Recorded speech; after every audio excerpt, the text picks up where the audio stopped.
उद्या होळी आहे आणि आज माझी धावपळ झाली कारण माझी लग्नानंतरची ना पहिलीच होळी आहे आणि घरी पण आम्ही दोघंच आहोत. त्याच्यामुळे ना सगळं मला करावं लागतं आणि जास्त काय माहीत पण नाही, तर मी मम्मी वगैरे मला सासू वगैरे आमची सांगते तसं मी ट्राय करते. आणि होळीसाठी आम्ही खूप जास्त एक्सायटेड, कारण सगळ्या सणांमध्ये होळी हा सण जास्त आवडतो माझ्या नवऱ्याला, मला.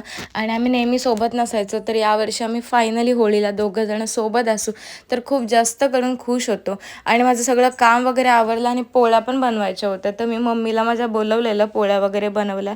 तर आम्ही पुरणपोळी अशी बनवत होतो, ती सगळं पीठ वगैरे मळून देत होती. त्याच्यानंतर आम्ही पहिलं जेवून घेतलं, जेवायला चिकन वगैरे बनवलेलं आणि एकीकडे डाळ पण आमची शिजत होती. पहिलं जेवून घेतलं, त्याच्यानंतर पोळ्या वगैरे लाटायला घेतल्या. दुपारीच आमच्या पोळ्या वगैरे डन झाल्या, कारण मम्मीच्या पण बनवायच्या होत्या, म्हणून ती बोलली की पहिली तुझ्या इथे येते, सो मला बरीच तिची हेल्प झाली. त्याच्यानंतर उद्याची आम्हाला तयारी पण करायची होती, थोडीशी खरेदी करायला पण जायची होती आणि आम्हाला रील्स पण बनवायची होती धुलीवंदनची. तर अवतार बघा उगाचच डोक्यावरती कलर टाकून घेत होता. काय काय करावं लागतं या रील्ससाठी, तुम्हाला रील्स अपलोड होईल तेव्हा कळेलच हा कलर कशासाठी टाकलेला तो. आणि रील्स ना मेन म्हणजे शूट आम्ही दोघांनीच केले स्टँडला लावून, तर ॲडजस्ट करून घ्या आणि मस्त झाले रील्स खूप.